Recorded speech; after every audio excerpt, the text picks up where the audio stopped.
पूर्ण परमात्मा पाप कर्म दंड को भी काट सकता है। अभी तक जिस भी संत व महापुरुष से मिले उन्होंने यही बताया कि पाप कर्म फल भोगने से ही समाप्त होगा। वो प्रभु कौन है जो पाप कर्म को काट देता है, वो काल के बंधन से छुड़वा देता है। उसका क्या नाम है, पूजा की विधि क्या है? कृपया अवश्य सुनिए जगत गुरु तत्वदर्शी संत रामपाल जी महाराज के अमृत वचन।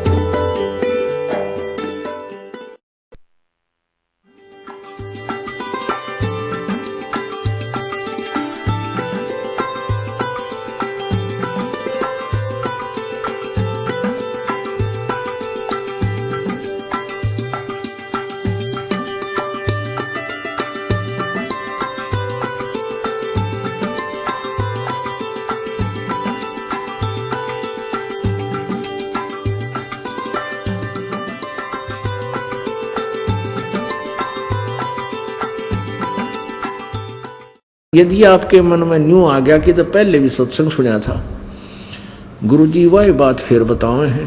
अरे भले आदमियों, रोजाना रोटी वही होती है, सब्जी में फेर बदल एक आधी बार सुबह शाम में हो सकता है, और वही रोटी सुबह भी अच्छी लगी है और शाम को भी इच्छा बनी है तो आप स्वस्थ हैं। और यदि आपको शाम को अरुचि है भोजन में तो आप अस्वस्थ हो चुके हो। ऐसे ही ये ज्ञान है। जिनके पाप कर्म बढ़ जाते हैं उनको ये पाप कर्मों के कारण बुखार जवर बन जाता है। तो परमात्मा कहते हैं, तुलसी साहब ने कहा कि तुलसी पिछले पाप से हरिचर्चा ना भावे, और जैसे जबर के बेग से भूख विदा हो जाए। किसी व्यक्ति को मलेरिया बुखार हो गया और फिर उसको रोटी भी अच्छी नहीं लगती, कड़वी लगती है, कति कुनीन से भी बुरी, नीम से भी ज़्यादा कड़वी, मनुखा दाख भी कड़वी। अब ना मनुखा दाख कड़वी है ना रोटी कड़वी है।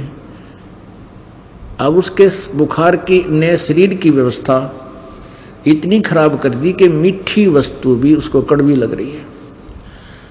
अब उसका ट्रीटमेंट क्या है? कड़वी कुनीन खानी पड़ेगी और ना चाहते हुए फाका मारना पड़ेगा। तो उस कड़वी कुनीन से आपका मलेरिया उतरेगा, बुखार उतरेगा, फिर धीरे धीरे रोटी आपको अच्छी लगने लग जाएंगी। और जब बुखार आपका जबर कति समाप्त हो जाएगा, फिर सूखी रोटी भी समय पर आपको बहुत स्वादिष्ट लगेंगी। दोनों टाइम सब्जी हो या ना हो तो आप स्वस्थ हो।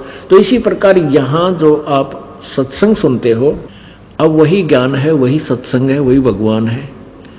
इसको बार बार आपको सुनाया जाता है। जैसे कपड़ा मैला हो गया, कपड़ा मैला हो जाता है तो रोजाना वही साबुन और वही पानी रोज सुबह उसको धोते हैं तो स्वच्छ हो जाता है।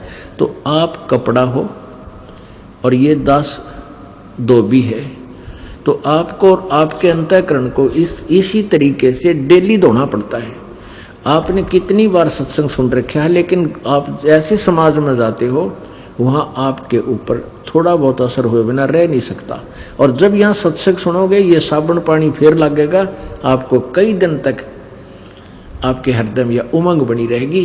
अकबर गुरु जी ने बात तो सच्ची बताई है, तो बात कति बिगड़ी पड़ी है, यानी कई दिन असर रहेगा। जैसे बैटरी चार्ज हो जाती है ना, तो कई दिन आपकी यह बैटरी फिर चार्जर ही रहेगी, फिर इतने फिर आ जाओगे, फिर चार्जर ला जाएंगे। यानी ये ऐसे ही चलेगा, आजीवन चलेगा। और कुछ दिनों के बाद परमात्मा आप पर इतनी मेहर करेगा कि आप काल की जमानत होते यहीं भागोगे और कहीं नहीं जाता होगे, यहीं भाग आओगे। अब तो थोड़ी बहुत गलत जगह प्रयोग भी कर लेते हो परमात्मा की जमानत से। फिर जब सही ज्ञान हो जाए फिर आप कितना नहीं रुक सकते, कितना भी दिल ना लगा आपका, ये बस की बात नहीं। क्योंकि परमात्मा कहते हैं इष्ट मिले और मन मिले, और मिले सकल रसरीत, कहे कबीर तहाँ जाइए रह संतन की प्रीत। कि जहाँ पर एक ही तो ज्ञान हो, एक ही जैसा भगवान, एक ही तरह के उनके विचार हों, वहाँ जाने से आपकी एक विशेष कसक बनी रहेगी, श्रद्धा बढ़ती चली जाएगी। इब जैसे आप चले जाते हो दूसरों के सत्संग में, हम इसलिए मना करते हैं कि वहाँ जाने से आपको हानि हो सकती है। जैसे आप किसी के सत्संग में जाते हो और वो कुछ और ज्ञान सुनाते हैं, जो दृढ़ भक्त हो चुके हैं, ज्ञान से परिचित हो चुके हैं, वो मार तो नहीं खाएंगे, लेकिन उन्हें आनंद एक आने का नहीं आ उनकी बातों में, तो टाइम में वेस्ट कराया। और जो कच्चे भगत चले जाएंगे तो वो उनको भरमा देंगे, मारी करी कराई में न जाओगी। इसलिए हम ये आपको इसलिए मना करते हैं कि दूसरे के सत्संग में जाने से आपको हानि उठाओगे, क्योंकि वो सत्संग को नहीं। और मान लीजिए इस दास से ज्ञान प्राप्त करके और ये मंत्र प्राप्त करके कोई नकमी आत्मा आप पर गुरु बन बैठा हो और नाम देने लग जाए, यो ज्ञान सुनाने लग जाए, उसको अधिकारी को नहीं, तो भी आपके लिए वो खतरा जान का है, वो आपको लाभ नहीं दे सकता, वो अधिकारी नहीं है उपदेश देने का। तो इसलिए दास आपको बताता है, क्योंकि आपको उनके सत्संग यही सुना देता हूँ, मैं आपको दिखा देता हूँ ज्ञान, देखो ये ऐसे बोलता है, ये ऐसे बोलता है, इन्होंने ऐसे ज्ञान सुनाया। जैसे सुबह राधा स्वामी और धन धन सतगुरु वाला का सुनाया था, दिखाया था आपको, वो के वचन करते हैं सारे उठ पटांग, तो सत्संग नहीं है, वो तो इस जीव को भ्रमित करने के लिए, विनाश करने के लिए जीवन को एक अड़ंगा ज्ञान है। तो यह परमात्मा बताते हैं कि नर सेती तू पशुआ की जय दीजय बैल बना, और 56 भोग कहा मन बोरे की तो कुरली चरने जा। फिर क्या बताते हैं, प्रेत शिला पे जा विराजे पितरों पिंड भराई, और बहुत श्राद्ध खान कुआए, फिर काग बहे कलमाई। अपने आत्मा जैसे प्रसंग चला था कि 13वीं किस लिए बनाई कि इसकी गति करवाएंगे, फिर फूल उठा के ले गए, वो अस्थि उठा करके गंगा में जाकर बहाई, किसी पंडित यानी गुरु जी के माध्यम से जंतर मंत्र करवा के, किस लिए कि तेरे पिताजी का मोक्ष हो जाएगा, माता जी पिताजी कोई भी है, इसकी गति हो जाएगी। उसके बाद फिर क्या हुआ, महीने मनाए, वर्षोधि बनाई, वर्षी, और फिर हो गए ये श्राद्ध शुरू। अब श्राद्ध किए, मान लीजिए आपके पिताजी पहले 365 दिन आहार किया करते थे, 365 दिन 2-2 बार और 3-3 बार भी खाते थे, चाय पानी भी पिया करते। अब इन नकलियों ने क्या बना दिया कि जिस तिथि को, 8म 6ठ 7म दूज चौथ को, जो भी जिस दिन आपके पिताजी की मृत्यु हुई थी, वो फिर आसोज के महीने में 16 दिन सेलेक्ट कर लिए, एकम से लेकर अमावस्या से लेकर पूर्णवासी तक। इन 16 दिनों में से किसी भी तिथि को मृत्यु हुई हो, उसी दिन उसके नाम तय श्राद्ध करवा दे। श्राद्ध कैसे करते हैं, गुरुजी आते हैं घर पे, आप पर रोटी बनाते थे पहले वो, क्योंकि दूसरे न स्वच्छ नहीं मानते थे, और आप पर अच्छा गिच घी गेरे देसी, आप पर बढ़िया हलवा ठोके, बढ़िया खीर बनावे खूब दूध की। और वो क्या करते थे, कहते थे पहले थोड़ा सा निकाल कर उस भोजन में से कहते ऊपर रख दो, परिवार वालों को कहते थे छत पर रखाओ, और फिर कहता देखना कौवा आ गया और भोजन खा गया, तुम्हारे पिताजी हो सकता कौवा बन गए हो, कौवा बन गए हैं और कौवे ने भोग लगा दिया तो तुम्हारे पिताजी को भोग लग गया, यानी ये तेरा पिताजी कौवा बन गया।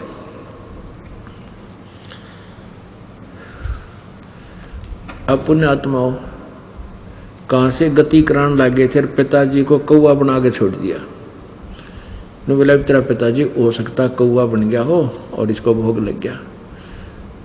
अब श्राद्धों के दिनों में देखे सबके घरों पे कौवे मंडराते दिखेंगे, और जो घर पे कौवा ना हो तो उनके बाहर रखा कि तो कौवा ने खुआ का, जब तेरे पिताजी हो सकता कौवा बन गया। आदरणीय गरीबदास साहिब जी छुडानी गांव, छुडानी जिला झज्जर में, वो किसान परिवार में जन्मे थे। उनको परमात्मा कबीर जी आए थे, उनको सतलोक सचखंड लेकर गए थे उनकी आत्मा को, फिर वापस छोड़ा था। उसके बाद उन्होंने सब शास्त्र विद साधना त्याग दी थी और अपने जो उनके अनुयायी शिष्य बने थे उनको भी उनसे भी छुड़वा दी थी। एक भक्त उनका जो अनुयायी था यानी भगत था, शिष्य था, वो प्रतिदिन आता था उनके पास शाम के समय या सुबह अवश्य दर्शन देने आता था, करने आता था। एक दिन वो सारा दिन नहीं आया और अगले दिन भी ना आया। जब वो 2 दिन नहीं आया तो तीसरे दिन जब पहुंचा, गरीबदास साहिब जी ने जैसे स्वाभाविक पूछ लेते हैं कि भाई बच्चा कल ना आया, क्या बात थी, कुशल तो है या कहीं दूर देश में रिश्तेदारी में चला गया था? तो उसने बताया कि नहीं जी, कहीं नहीं गया था, आज परसों तो मेरे पिताजी का श्राद्ध था और कल मेरी माँ का। और परमात्मा ने कबीर गरीबदास जी कहा करते थे भाई ये पूजाएं ना करो, श्राद्ध श्रुद्ध मत निकाला करो, इससे कोई लाभ नहीं है। लेकिन नाम तो उस एक ने ले रखा था, घर वाले मानने नहीं, गढ़ा दबाव दे दिया। तो वो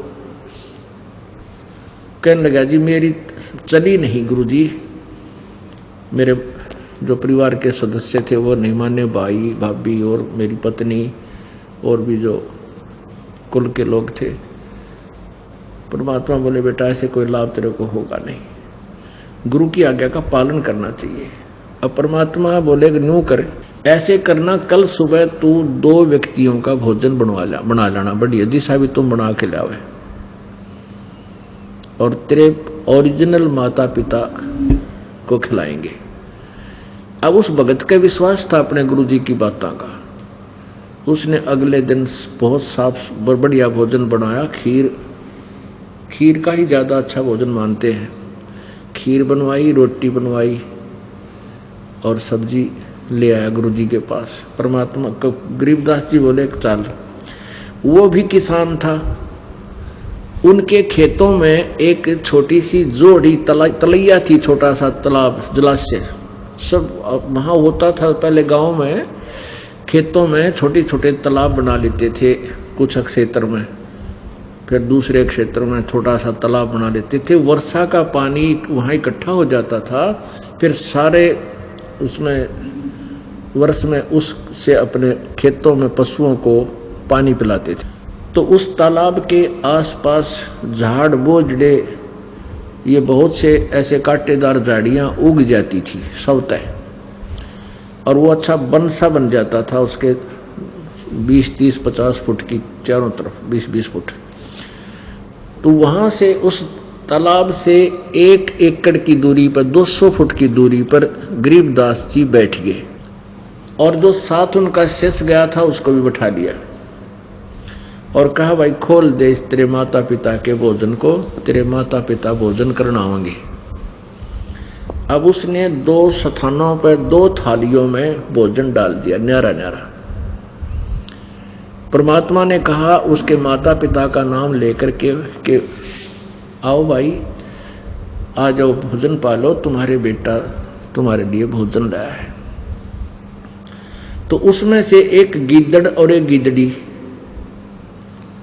वो 2 निकल कर आए उस बोझड़ा में थे, उन झुंडों में से निकल कर आए और आकर के दोनों जने एक एक थाली में खाना खाने लगे। परमात्मा ने उनके ऊपर हाथ रख के कहा, गरीबदास साहिब जी ने कहा कि यह तो तेरी माँ से बेटा और यो तेरा बाबू, और पंडित जी खा गया दड़ी पक्का ले गया थारे घर ते, क्या ये छक गए भाई? अभी न रोज खुआ दिया अगर तू यहाँ आके रोज खीर खिला, जब देखो किसा बेटा है तो किस पे खिलाई जा, रोज खीर तो घर बाबू माता पिता जीवित हो तो भी ना खिलाई जा। और वो तो फिर गादड़ गाजड़ी थी, वो अगले दिन चली गई इधर उधर, वो नहीं। उसको कहने का भाव ये है कि ऐसी आंख खोल दी, उसके बाद उसने कान पकड़ दिया उस व्यक्ति ने कि हे गुरुदेव, या तो कति चौंध लाग रही है हमारा, कति भूल पड़ रही है परमात्मा।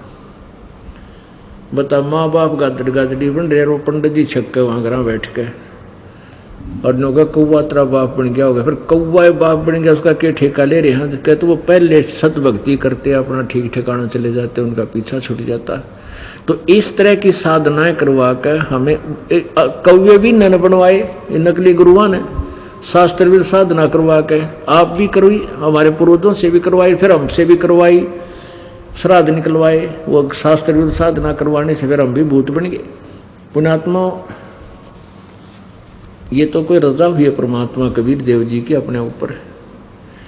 एक रुचि नाम का ऋषि था, रुचि नाम का, और वो वेदों को पढ़ता था। उस वेदों में कहीं पर भी ये श्राद्ध निकालना नहीं लिख रहा। खैर इनकी पूजा मना कर रखी है। गीता जी अध्याय नंबर 9 श्लोक नंबर 25 में कहा है, जो भूत पूजेंगे वो भूत बनेंगे। ये श्राद्ध निकालना, 13वीं वर्षी करना, ये पिंड भरवाना, ये भूता ही पूजा है। भूत पूजने वाले भूत बनेंगे, पितर पूजने वाले पितर बनेंगे। श्राद्ध निकालना पितरों की पूजा। और भाई देव पूजने वाले देवताओं के पास चले जाएंगे, उनके नौकर लगेंगे वहाँ पर। और मेरा पुजारी ब्रह्म का साधक ब्रह्मलोक में कहता है मेरे पास आ जाएगा। तो ये साधना भी हमारे से गलती इन्होंने करवाई, वेदों मना किया हुआ है। तो आपको दिखाते हैं। अभी एक रुचि नाम का ऋषि था, वो वेदों को पढ़ा उसने, उसके आधार पर निष्कर्ष निकाला कि एक परमात्मा की साधना करने से मोक्ष होगा, अन्य कोई पूजा करने से कोई लाभ नहीं। तो उन्होंने अपने निष्कर्ष निकाल लिया कि वेदों में यजुर्वेद अध्याय नंबर 40 के श्लोक नंबर 15 में लिखा है कि ओम कर्तु समर किलवे समर और कर्तुम समर। ओम नाम का जाप काम करते करते सिमरन करो, विशेष कसक के साथ सिमरन करो, मनुष्य जीवन का प्रथम कर्तव्य जान करके विशेष उसका सिमरन करो। तो ऐसे इन्होंने एक परमात्मा कि उसकी साधना से मोक्ष होगा, ये तो निष्कर्ष निकल गया। लेकिन वो परमात्मा एक है कौन, ये इनको नहीं पता लगा ऋषियों को, क्योंकि ये तत्व ज्ञान से अपरिचित थे। इसलिए इन्होंने अपने निष्कर्ष निकाल लिया, ओम नाम का जाप पूर्ण परमात्मा का मान लिया, जबकि ये ब्रह्म का है, पूर्ण ब्रह्म का नहीं है। वो तो गीता जी अध्याय नंबर 17 के श्लोक नंबर 23 में लिखा है कि ओम तत्सत इति निर्देश ब्रह्म त्रिवेद समर्थ है। उस सच्चिदानंद घन ब्रह्म का, उस परम अक्षर ब्रह्म का ओम तत्सत केवल ये इस मंत्र के जाप करने का निर्देश है। ओम तो ब्रह्म का है, तत्सत ये सांकेतिक है, तत् ये परब्रह्म का है और सत ये पूर्ण ब्रह्म का है। ये दो गुप्त मंत्र हैं, ये दास बताएगा, ये तत्सत नहीं है। तो उसने दृढ़ निश्चय किया, ना शादी करवाई रुचि ऋषि ने, और 40 साल की उम्र होगी। तब उसके 4 पितर दिखाई दिए पिछले, पिताजी, दादाजी, तीसरा दादाजी और चौथा दादाजी, वो सारे भूत बन रहे पितर। उन्होंने कहा कि बेटा रुचि, तूने शादी क्यों नहीं कराई, और शादी करा के हमारे श्राद्ध निकाल, ताकि हमारी दुर्गति बचे, हम दुखी हो रहे हैं। अब रुचि ऋषि कहने लगा कि पितामहो, वेदों में तो इस कर्म कांड को अविद्या बताया है, मूर्खों की साधना बताई है, फिर आप मुझे क्यों इस कर्म में लगा रहे हो? अब पितर भी कहते हैं कि हाँ बेटा ये ऐसा तो है कि वेद में तो ये अविद्या ही लिखी है, फिर भी अपने सट्टे मारे हैं कि तू जरूर कर, नहीं तो तेरा पतन हो जाएगा और ये हो जाएगा, और डरा दिया। फिर उसने पंगा पाया, फिर कहने लगे मान ले मैं ब्याह भी करवाऊँ तो आधी उम्र का होगा, 40 साल का मैंने लड़की कौन देगा? फिर पितर कहने लगे तू तपस्या कर ले, हैं देखो उसके कर्म फोड़ दिए। पत्नी प्राप्ति के लिए उसने फिर तपस्या करी। फिर कहते जल में से एक औरत आई, वो अपनी लड़की को साथ ले आई और कहने लगी रुचि मैं तेरे से इसकी शादी करती हूँ। जब रुचि ने उसके ब्याह करवाया, फिर वो उसके श्राद्ध काटे, वो भी भूत बनवा दिया। बताए ने के फूक है। अब देखो ये मार्कंडे पुराण देखिएगा, मार्कंडे पुराण गीता प्रेस गोरखपुर से प्रकाशित है।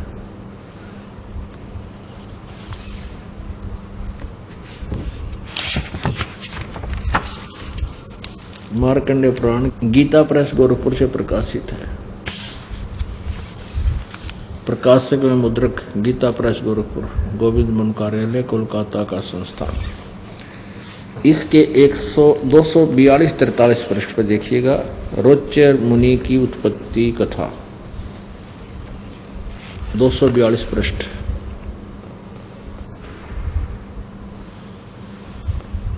संक्षिप्त मार्कंडेय पुराण, रोच्य मुनि की उत्पत्ति कथा। मार्कंडेय जी कहते हैं, ब्रह्मन, बात है पूर्व काल की बात है, प्रजापति रुचि ममता और अहंकार से रहित इस पृथ्वी पर विचरते थे। उन्हें किसी से भय नहीं था, वे बहुत कम सोते थे। उन्हें न तो अग्नि की स्थापना की थी और न अपने लिए घर ही बना रखा था।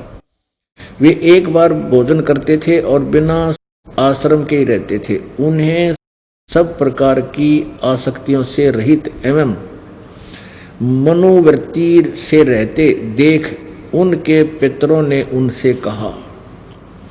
पितर बोले, बेटा, विवाह सर्ग अपवर्ग का हेतु होने के कारण एक पुण्य में कार्य है, उसे तुमने क्यों नहीं किया? गृहस्थ पुरुष समस्त देवताओं, पितरों, ऋषियों और अतिथियों की पूजा करके पुण्य में लोकों को प्राप्त करता है। मोक्ष नहीं, पुण्य में लोकों को प्राप्त करता है। वह सभा के उच्चारण से देवताओं को सवधा, शब्द से पितरों को तथा अन्नदान, बलि, वैश्वदेव आदि से भूत आदि प्राणियों तथा अतिथियों को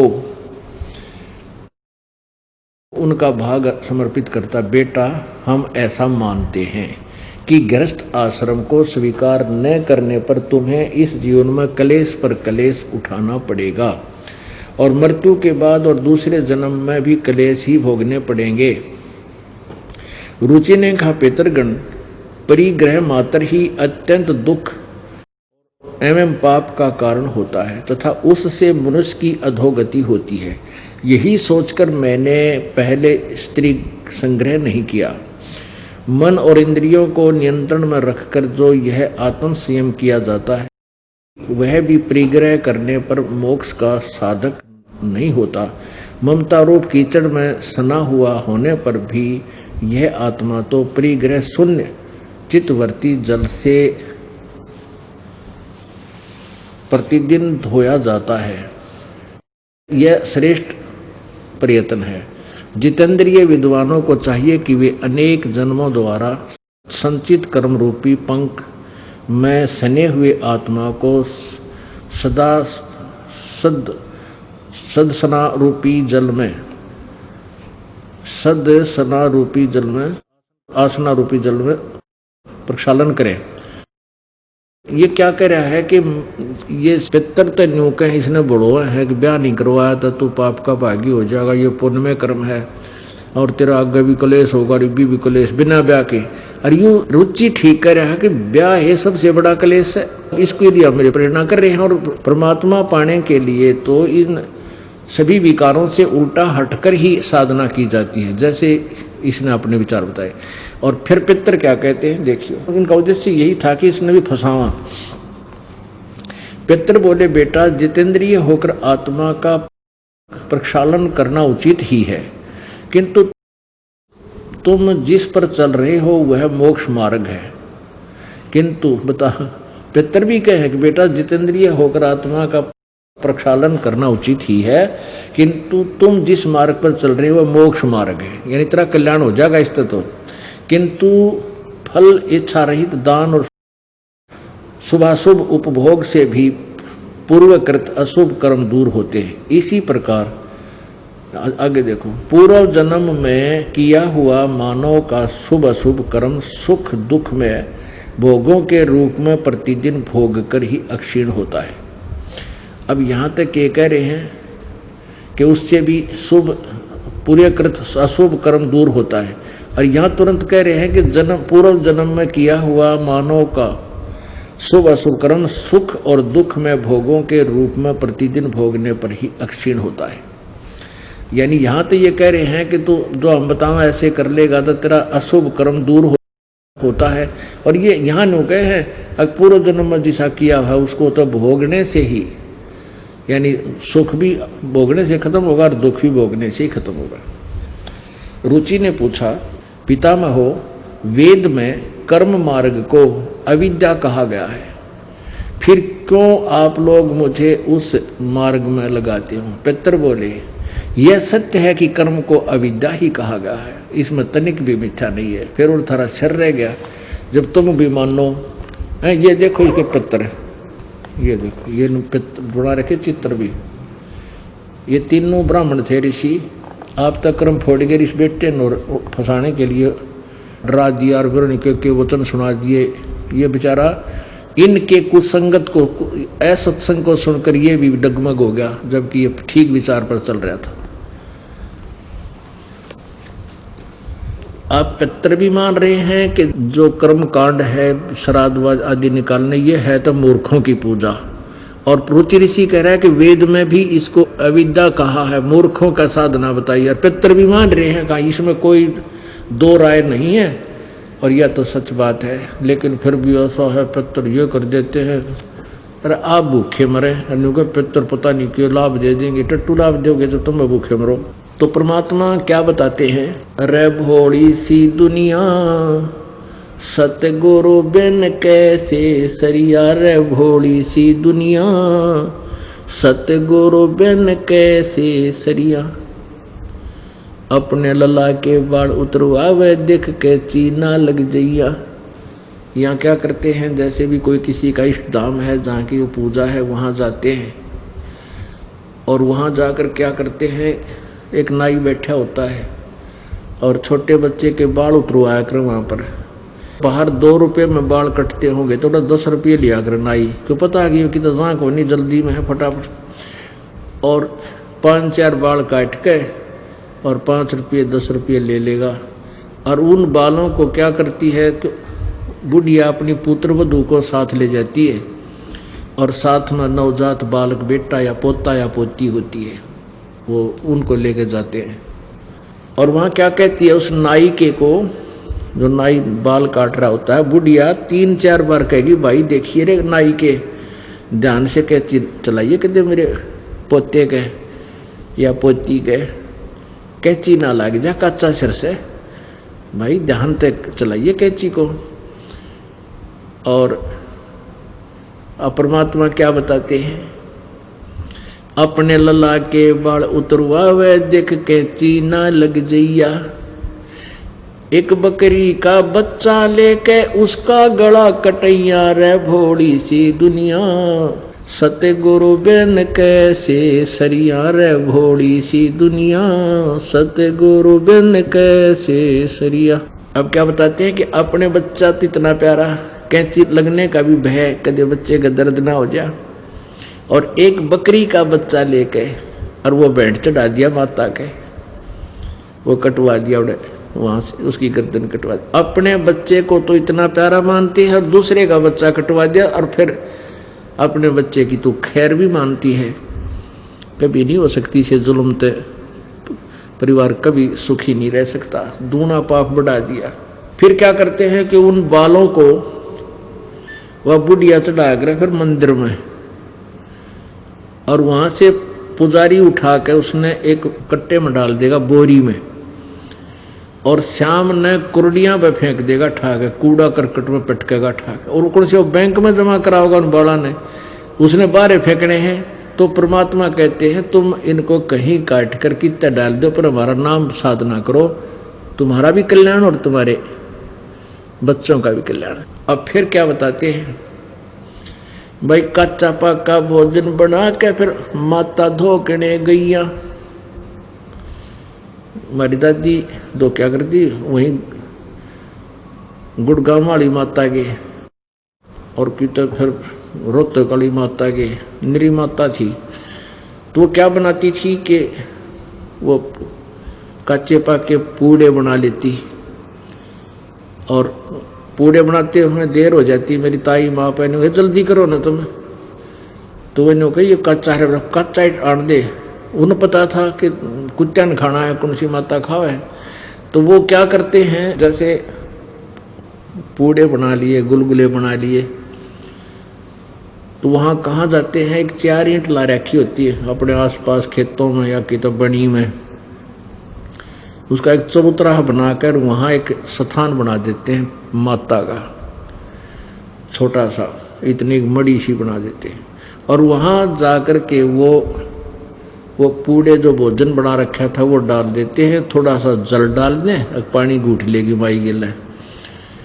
और वो माता व दादी तो नीचे नहीं उतरती, इतने कुत्ते चढ़ लेते और डालते ही कुत्ते टूट के पड़ते उसके ऊपर, सारे न खा जाते।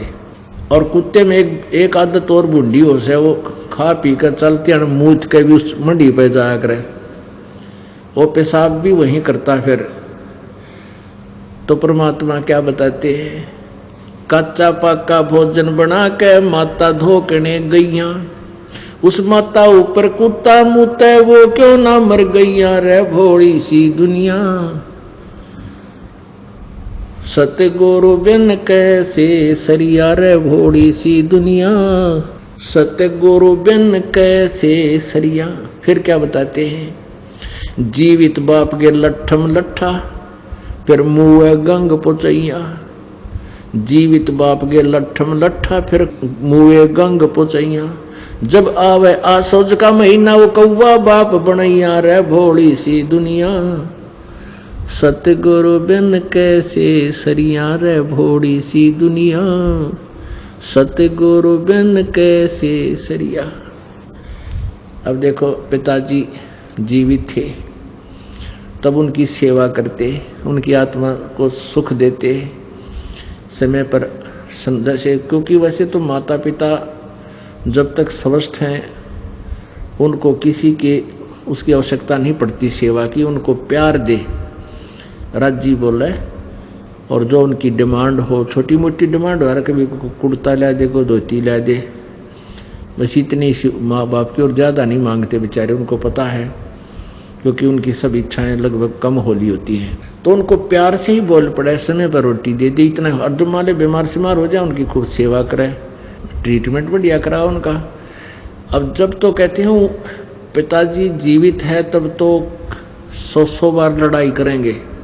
एक व्यक्ति, ये दास जेल में था, ये झूठे केस में हमें जेल में जाना पड़ा इस संघर्ष के कारण। तो वहाँ एक व्यक्ति आ रहा था, हमने पूछा भाई आप किस केस में आ रहे हो, तो एक और बोला ने बोला जी इसने अपने बाप मार रखे हैं। मैं कह रहा चला कर दिया तनते, बाप भी के ऊपर मार दिया रहे। तो वो दूसरे ने बताया, उसके सामने कह रहा था कि इसके पिताजी की पेंशन आया करती, और वो बड़े भाई में था, और माँ इसकी तरफ, माँ और माता और पिता को इन्हें बांट रखा था, 2 भाई हैं ये, कि मैं माँ को अपने पास रखूँगा, तू बाप ने। अब माँ को इसलिए रख रहा था कि उसके छोटे छोटे बालक थे, उन नवा खिलाफ थी, पाले पोसे थी, वह खेत में काम करे थे, और बाप की आओ थी पेंशन।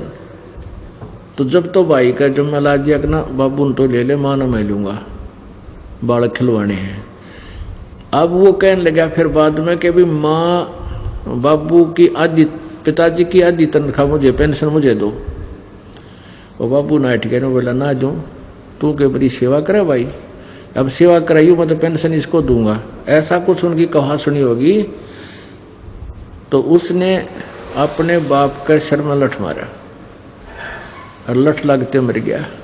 तो फिर तो मुझे भी बड़ा अफसोस हुआ, माँ देख किसी कलयुगी बेटे जुल्म कर दिया, मुझे नहीं पता था किस लिए मारा इसने। तो वो कहने लगा, वो बोला इतना जुल्म कर दिया, बाप की तरफ तेरा हाथ कैसे उठ गया। वो दूसरा ने बोला, युग ने बताया करा कि इसलिए मारा मैंने बाबू कि माँ की पेंशन हो जाएगी, बाप तो मर गया, मर जाएगा और माँ की पेंशन हो जाएगी, वो पेंशन भी मन में मिलेगी और बालक भी मेरे ये खिलाया करेगी। अरे तेरा नाश जाइयो, ओए होए हे भगवान, ऐसे जालिम लोग हो गए, बिना ज्ञान के लालच के अंदर कहाँ तक गिर गया इंसान। काफ़ी देर तक ऐसी, उसको तो के कहाँ थे, वहाँ सारे सरपरे इकट्ठे हो जाते हैं, कौन ज्ञान सुना था।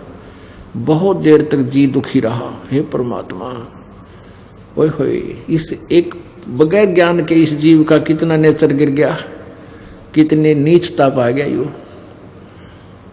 तो क्या बताते हैं, जीवित बाप गेल तो लट्ठम लट्ठा और मुए गंग पहुंचैया, मरे पाछे ने होगा गंगा में कल्याण करवा का। और फिर आवे आसोज का महीना, फिर कौआ बाप बनैया। आसोज के महीने में ये गुरुजी कहेंगे देख श्राद्ध निकाल दे रही है, देख ऊपर कौआ खा गया, तेरा पिताजी कौआ बन गया। और परमात्मा क्या बताते हैं, जय सतगुरु की संगत करते तेरे सकल कर्म कट जाई, अमरपुरी पर आसन होते जहां धूप ना छाई। गरीबदास साहिब जी कहते हैं कि कबीर परमात्मा जी ने हमें ये ज्ञान दिया, जय सतगुरु की संगत करते ना तो पितर बनना, ना भूत बनना था, ना कोई श्राद्ध निकालना, और सतलोक में चले जाते हैं। अपने आत्माओं, एक यथार्थ कथा आपको दास सुनाता है।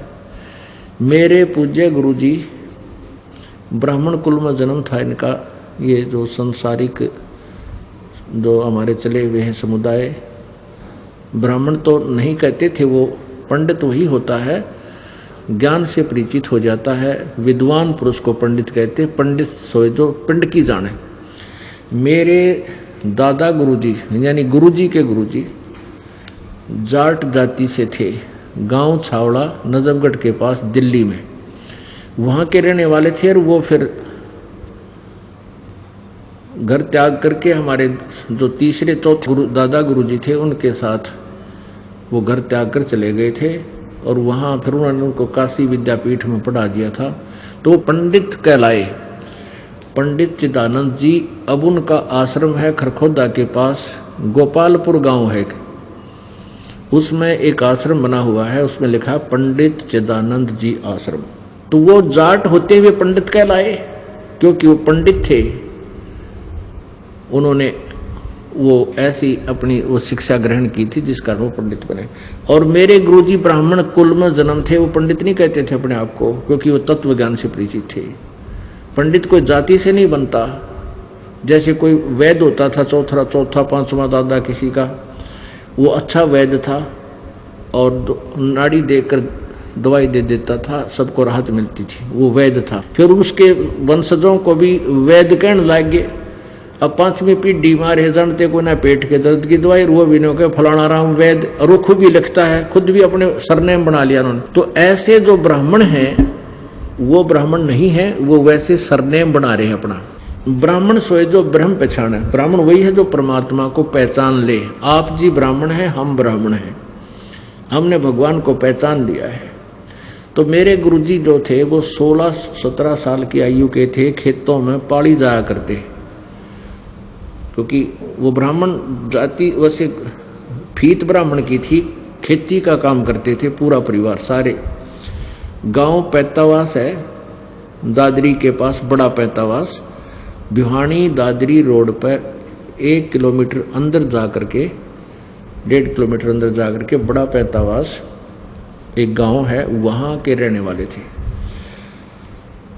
तो उन्होंने ये विचार सुन लिए, सत्संग सुन लिया हमारे यानी दादा गुरुजी के। एक कोई व्यक्ति था जिससे प्रेरित हुए वो, तो उन्होंने सत्संग सुन लिए भी भगवान की भक्ति करनी चाहिए। मनुष्य जीवन कोट जन्म तन भरमत हो गए, कुछ ना हाथ लगे रे, कुकर शुकर खरबाबो रे कौआ अंश बगारे। तो वो घर त्यागना चाहा उसने कि तो बहुत बूढ़ी बीमारी फंसा, ये तो असंग जन्म हो गए, धंधा करते नहीं तो पीछा छूटे जो बात बने। तो वो सोचते रहे।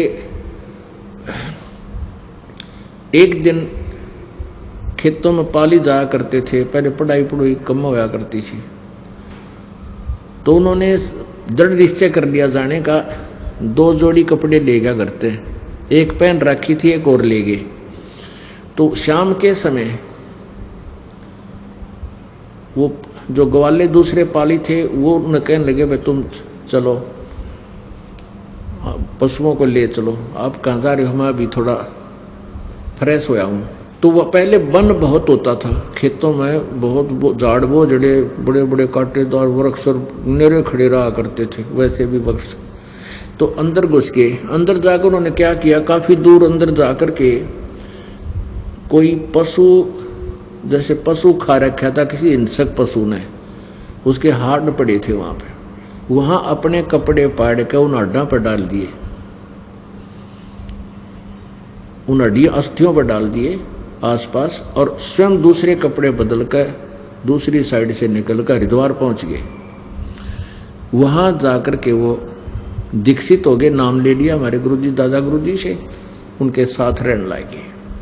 फिर वो वापस घर पे नहीं गए मुड़ के, फिर बाद में गए जब वो 103-4 साल के 5 वर्ष के हो चुके थे, तब वो दोबारा अपने घर गए। जब ये दास भी साथ गया था, उनको पता लग गया उनके बारे में, फिर मैं पहुंच गया था वहाँ। तो क्या हुआ, फिर हम जब वापस गए, जब पता चला उनकी सारी कहानी का, तो वो क्या हुआ कि गांव वालों को पता चला भी छोटा लड़का नहीं आया, क्या बात होगी। घर वाले सारे चिंतित हुए, पालियों से पूछा भाई तुमने कहाँ छोड़ दिया उसको।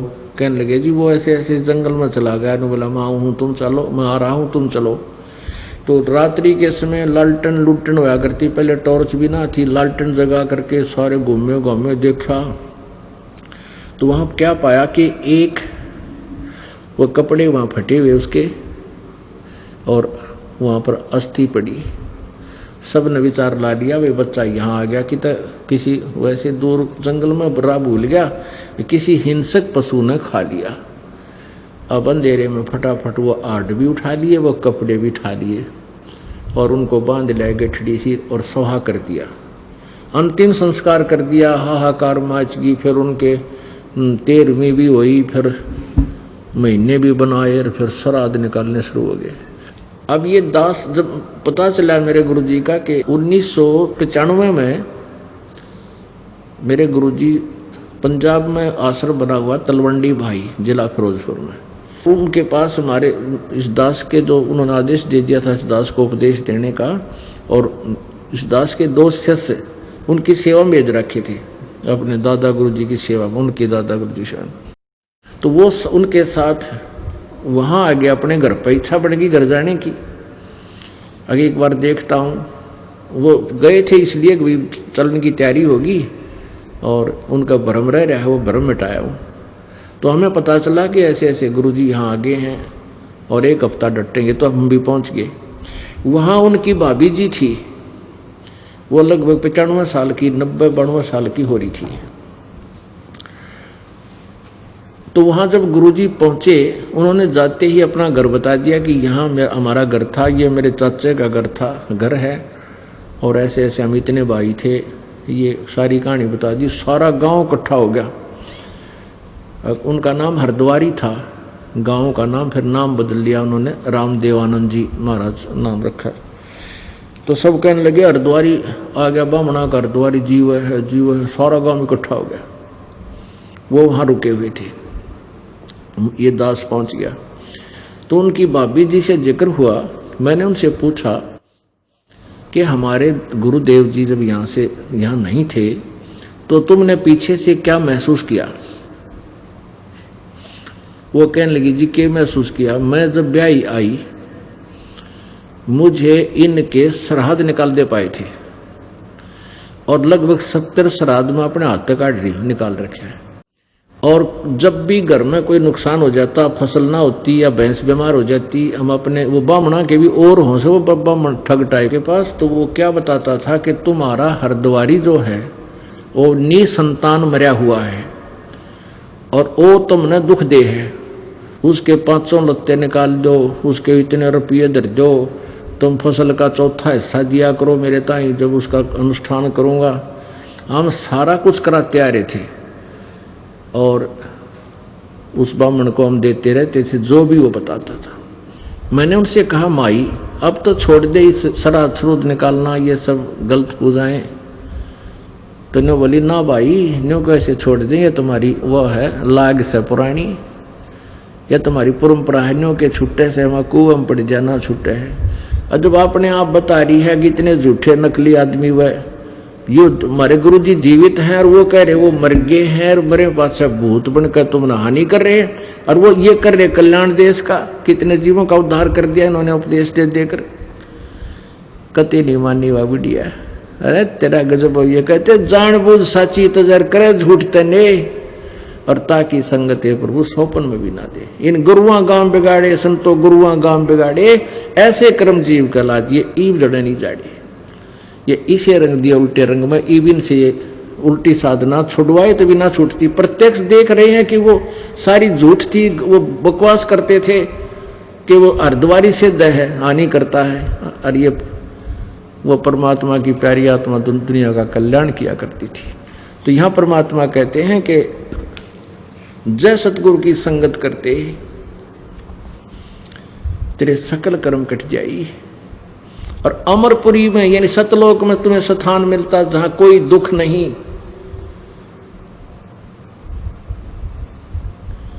पुण्यात्माओं, सत्संग प्रारंभ हुआ था कि मात पिता मिल जाएंगे, 184 माँ, और सतगुरु सेवा और बंदगी फिर मिलन की ना। यानी संत का मिलना, सत्संग का मिलना, इस सबसे बड़ी दुर्लभ वस्तु है, और वो आपको सुलभ होगी। आप कितने पुण्यकर्मी प्राणी हैं आप नहीं सोच सकते, क्योंकि लाल की कीमत जोर ही बता सकता है। और आपका बड़ा सौभाग्य है कि आपको परमात्मा का रास्ता मिल गया। अब इसमें परमात्मा कहते हैं ये बातें कहन सुन की नहीं है, ये कर पाड़न की है, और रह रह कर आपको ज्ञान सुना के आपका ये पूरी श्रद्धा परमात्मा बनाई जाएगी। बोलो सतगुरुदेव की जय। सत साहिब परम पिता परमात्मा पूर्ण ब्रह्म परम अक्षर ब्रह्म कबीर देव जी की असीम कृपा से हम सभी इस शुभ समागम में एकत्रित हुए। सत्संग की महिमा बहुत ही अनोखी है। जिन पुण्यात्माओं को सत्संग सुलभ होता है वो बहुत ही पुण्यकर्मी प्राणी होते हैं। परमात्मा कहते हैं सत्संग की आधी घड़ी और तप के वर्ष 1000 तो भी बराबर है नहीं, कहें कबीर विचार।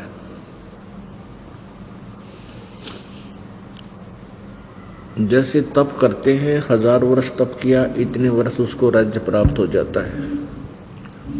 राज्य पाकर के फिर वो प्राणी अत्यधिक पाप करता है, अभिमान से भर जाता है, वो भूल जाता है तो एक जीव भी है। अहंकार बहुत हो जाता है, जिस कारण से वो पाप इकट्ठे करके फिर नरक में स्थान प्राप्त करता है। और जिस प्राणी को आधी घड़ी का भी सत्संग मिल गया तो भी कुछ ना कुछ राहत आपको देगा, क्योंकि एक बार स्टार्ट हो जाए परमात्मा की महिमा, सत्संग थोड़ा बहुत सुना है तो उसका कुछ असर होगा, फिर रुचि बनेगी, धीरे धीरे फिर घंटों सत्संग सुनने की रुचि आपकी बन जाएगी। और सत्संग से ही ज्ञान होता है कि मनुष्य जीवन का कर्तव्य क्या है, हम कर क्या रहे हैं, हम करने आए क्या थे, इस मनुष्य जीवन को हमने कैसे सफल करना है। तो वो ज्ञान सत्संग से ही होता है। और सत्संग इस ब्रह्मांड में, काल के लोक में, इन सभी 21 ब्रह्मांडों में सत्संग केवल परमात्मा ही कर सकते हैं, वही बता सकते हैं। उन्हीं के द्वारा उस परमेश्वर ने 600 वर्ष पूर्व आकर के काशी में जुलाहे की भूमिका करके और साथ में एक तत्वदर्शी संत सतगुरु की महिमा की लीला करके उन्होंने सत्संग किया था। वो वचन सत्संग के नोट किए गए थे। उन सत्संग के वचनों को आज ये दास उस परमात्मा के द्वारा दिए गए उन वचनों को ये दास आपको सुना रहा है और उनके गूढ़ रहस्यों से परिचित करा रहा है। इसके अतिरिक्त इस ब्रह्मांड में, 21 ब्रह्मांड में सत्संग नहीं है। किसी को भी आध्यात्मिक यथार्थ ज्ञान नहीं है, ये आध्यात्मिक यथार्थ ज्ञान का प्रचार ही सत्संग कहलाता है। बाकी तो अपने अपने सट्टे दुनिया मार गई, संगी रागनी बना कर दुनिया को अपने पीछे लगा के बहुत बढ़िया बात बताई भाई। अब अनजान व्यक्ति को तो कोई भी थोड़ी बहुत सी हटकर बात बता दे, ज्ञान सुना दे, वो अच्छा लगने लग जाता है। लेकिन सत्संग तो परमात्मा ही आकर बताता है। यही वेद गवाही देते हैं कि परमात्मा अपनी महिमा को, अपने द्वारा रची हुई सृष्टि को, अपने यथार्थ ज्ञान को स्वयं ही आकर के बताता है। अब यहाँ प्रसंग एकदम सट्राई करती है ये बात, और प्रश्न, ढेर सारे प्रश्न उठते हैं। क्या सत्संग किसी के पास नहीं है, यानी यथार्थ ज्ञान किसी के पास नहीं है? हाँ, नहीं है। ब्रह्मा विष्णु महेश तक को भी यथार्थ ज्ञान नहीं है, तो अन्य को कैसे होगा? क्योंकि पवित्र हिंदू धर्म तो उन्हीं का पुजारी रहा है। अब ये एकदम सट्राई करती है ये बात कि ये कैसे हो सकता है कि ब्रह्मा विष्णु महेश को भी ज्ञान नहीं। तो पुण्यात्मा ये समझेंगे कि रामपाल मेंटल है और ये झूठ बोला नरी। हाँ, जब तक आप प्रमाण नहीं देखोगे तब तक तो ये सोचना आपके लिए अनिवार्य है, और जब आप प्रमाण देख लोगे फिर भी गलत बोलते हो इस दास के विषय में, फिर तुम्हारी भांग का नशा तुम्हारे अंदर है, कोई तुम होश में नहीं हो। जो प्रत्यक्ष प्रमाण देखकर भी नहीं मानते हैं उनके लिए परमात्मा कहते हैं जानबूझ साची तजय करे झूठ तने, और ताकि संगति है प्रभु सौपन में भी ना दे। वो मूढ़ व्यक्ति होते हैं जो प्रमाण देखकर भी नहीं मानते और फिर भी बकवास करते हैं। प्रमाण के लिए देखिएगा श्रीमद् देवी भागवत सचित, मोटा टाइप, केवल हिंदी, गीता प्रेस गोरखपुर से प्रकाशित।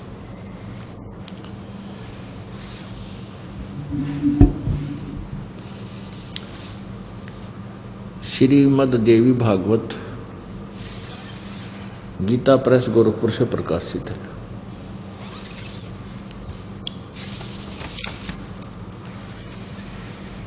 संपादक हनुमान प्रसाद पोदार, चिमन लाल गोस्वामी।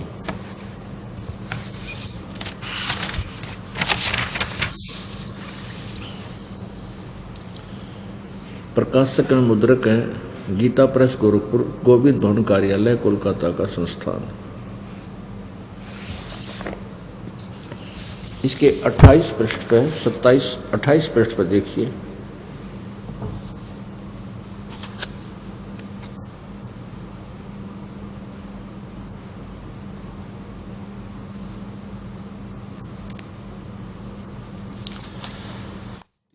पहला सकंद, पृष्ठ 28।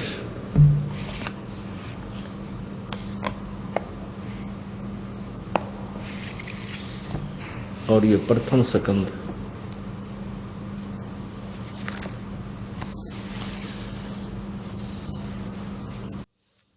नारद जी ने कहा, महाभाग व्यास जी, तुम इस विषय में जो पूछ रहे हो ठीक यही प्रश्न मेरे पिता जी ने भगवान श्री हरि से किया था। देवा अधिदेव भगवान जगत के स्वामी हैं, लक्ष्मी जी उनकी सेवा में उपस्थित रहती है, दिव्य कौस्तुभमणि उनकी शोभा बढ़ाती है, वे शंख चक्र गदा लिए रहते हैं, पीतांबर धारण करते हैं, 4 भुजाएं हैं, वक्ष स्थल पर श्री वत्स का चिन्ह चमकता रहता है। वे चराचर जगत के आश्रयदाता हैं, जगत गुरु एवं देवताओं के भी देवता हैं। ये नारद जी बता रहे हैं। ऐसे जगत प्रभु भगवान श्री हरि महान तप कर रहे थे, उनकी समाधि लगी थी। ये देखकर मेरे पिताजी ब्रह्मा जी को बड़ा आश्चर्य हुआ।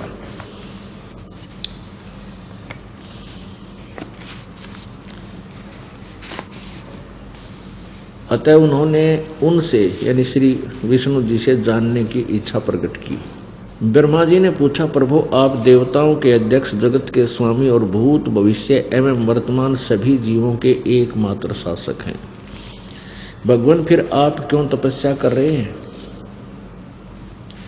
और किस देवता की आराधना में ध्यान मग्न है? मुझे असीम आश्चर्य तो यह हो रहा है कि आप देवेश्वर एवं सारे संसार के शासक होते हुए भी समाधि लगाए बैठे हैं।